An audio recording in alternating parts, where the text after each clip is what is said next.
मुस्तकबिल के ख्वाब,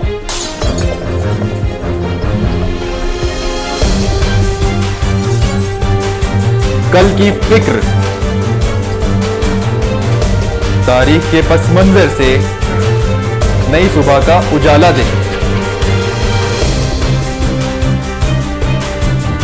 अपनी गलतियों से सीखें, अपने आप को पहचानें।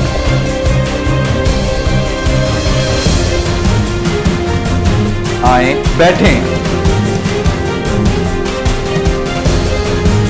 हमारी बैठक में कामरान राजपूत के साथ।